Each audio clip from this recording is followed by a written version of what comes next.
Suddenly, there was a slight shuffling sound. Oh, no. He looked behind him, and there was a card game. No. We'll do you in, Slenderman said.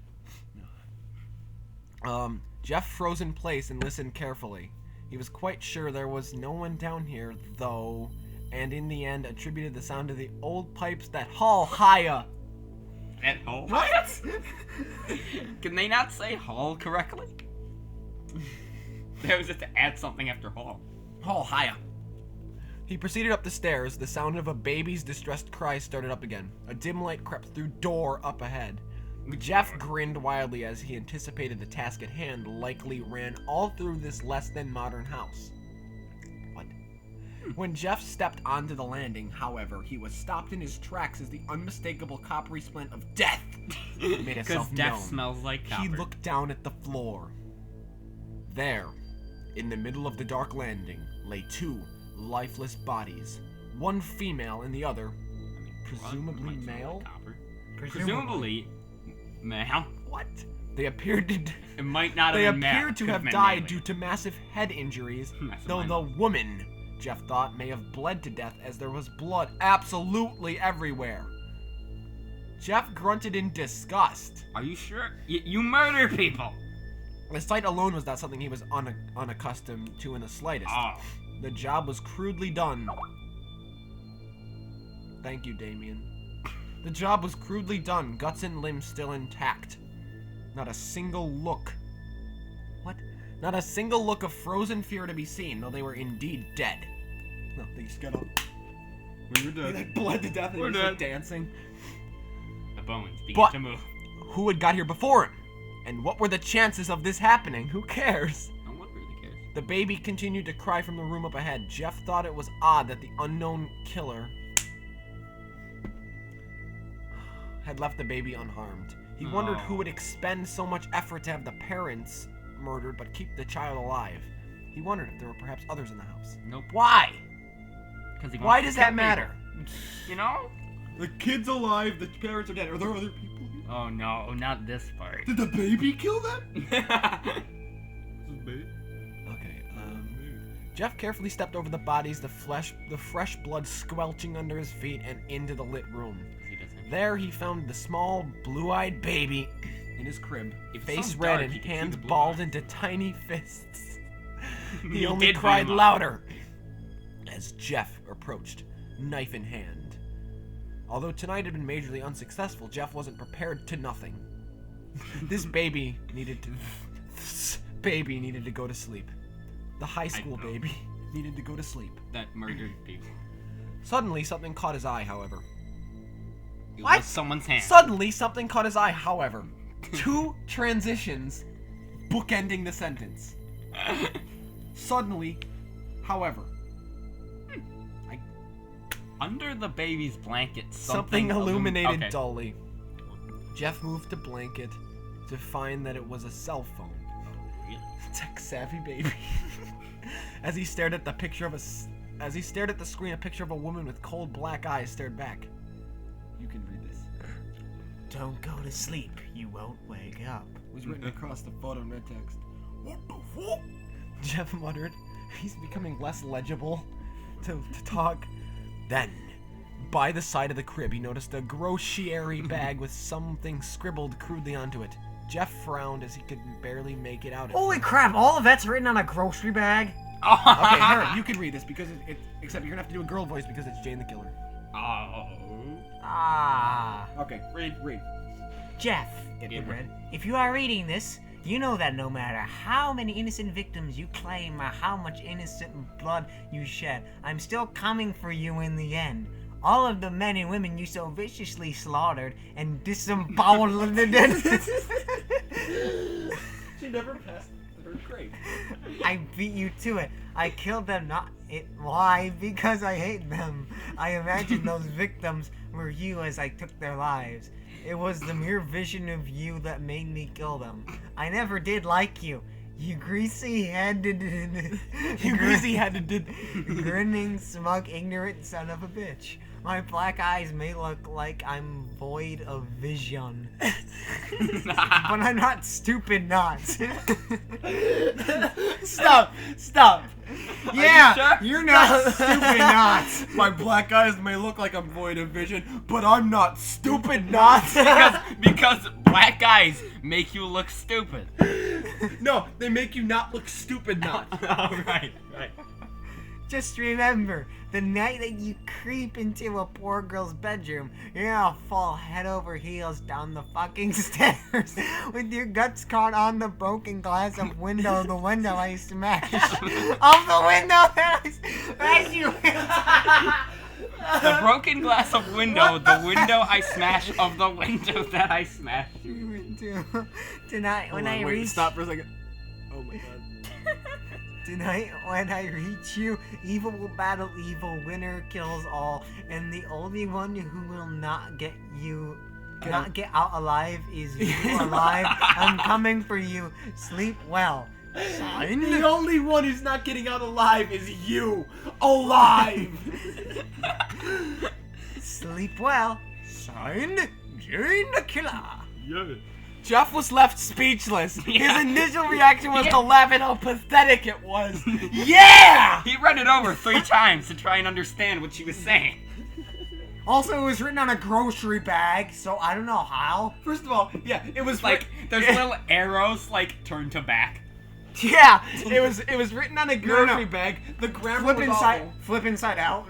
See that? No, yeah, see I got it. Flip bag inside See, the out. thing is, the stories that Jeff are in are always bad, but the way that Jeff talks never has grammar errors. So Jeff looks at this thing, sees all these grammar errors, and says, "Oh, I don't care."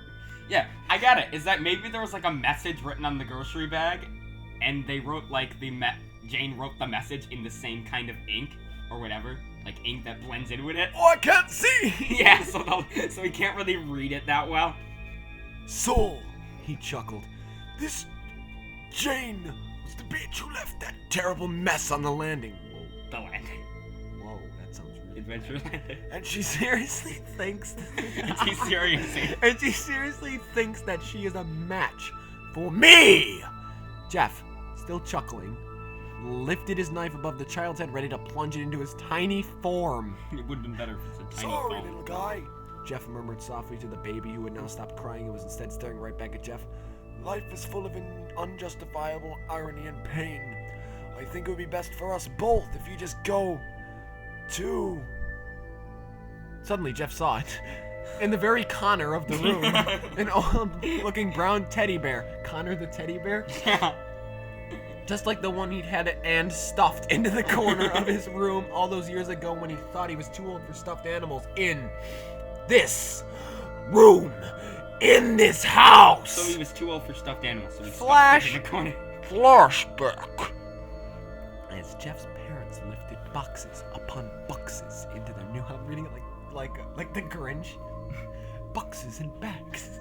Yeah. As Jeff's parents lifted boxes upon boxes into their new house, he and Leo were quarreling over who would have which room. I should have the biggest room, obviously, because I'm the eldest. I'm like 60, Jeff insisted. No. Oh, come on! You're the older one than me! Leo replied. I really don't see how that makes it fair. Well, I have more stuff! Hardly! They Boys! sound like they're bantering like in British. Boys! Hardly!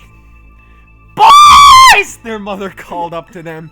Your dad and I need you down here to help with the boxes! Just a second, Mum! Jeff yelled. How about I toss it for you? What? How would I toss it? No, how about I toss you for it? That's actually how it's Leo suggested, determined to settle this. Jeff shrugged. Alright then. Oh, alright then. Heads! Liu pulled a quart from his pocket and tossed it. It's heads! It's heads! Jeff celebrated in a childish manner. Oh, fine. You win. Liu sighed defeated. Boys! Their father called boy. Boy! Their You father. guys are stupid. Boy, Jeff and Lee fused together. Jeff lowered the knife uneasily and stepped away from the baby's crib. He scanned the room. this was where he'd slept. Whoa, whoa, whoa. But his parents are dead. So this is his house? He didn't know he was in his house? Yeah. His old house.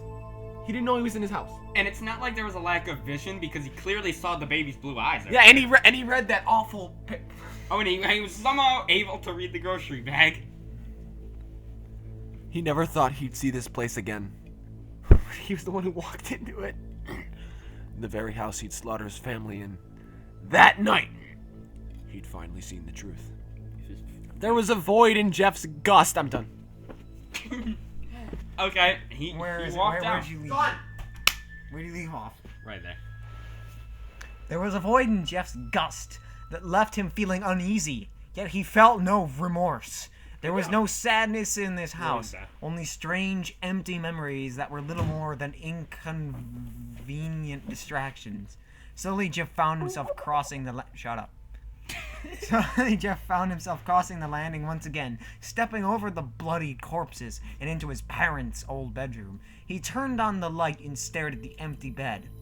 The room no longer resembled its former state. Now there was a large king-size bed in the centre of the room, with deep purple sheets and curtains to match. He could barely visualize his parents lying there anymore. Spelled lying. It wasn't me. It's lying. Next, he visited Leo's old bedroom, which now appeared to be a guest room. The bed was also the bed was also seems less than familiar, seeming different.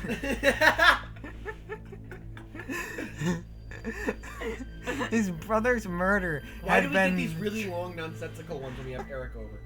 I mean, if we read another one today, it's probably gonna be like 80 years long. Yeah, we're gonna become Jeff. 80 years long. No, Okay, go. 80 years I long. hope this Creepypasta ends soon. 80 years long, follow seeming different. He turned on the light and stared at the empty bed. The room no longer. Fuck. What? I had no idea where His brother's murder had been the true beginning Mr. Bean! the true beginning of his new life. He smiled, remembering how he loved his brother and how it was Leo that had set him free. Because Now he knew the truth. People were born to die. Pain was a way of life. Yes, dying is a way of life. Thanks, bro. Jeff muttered appreciatively. His corpse gave a thumbs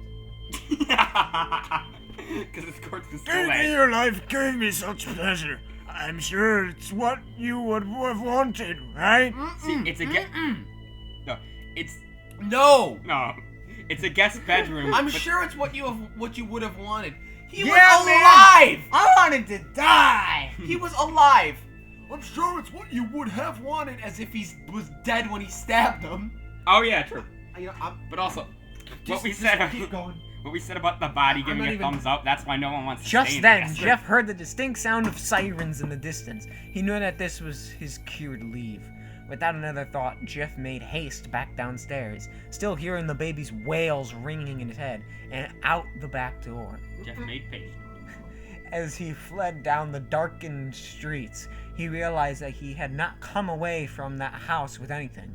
He had not taken a single life. Yet the feeling burned deep with him, tugged at his gut more than ever. Fuck it! He cursed. He cursed it. He cursed. Yeah. No, that's right. No, it is cursed. Okay. Not only had some wits Oh. and Miami bitch. It looks like Whitney. Miami bitch beat him to the house, but he had been distracted. He could have spilled infant blood. It was, after all, so much better than adult blood. Yeah. I'm getting the snack. Difference. Can you go get me a Infant killing is great! Yay!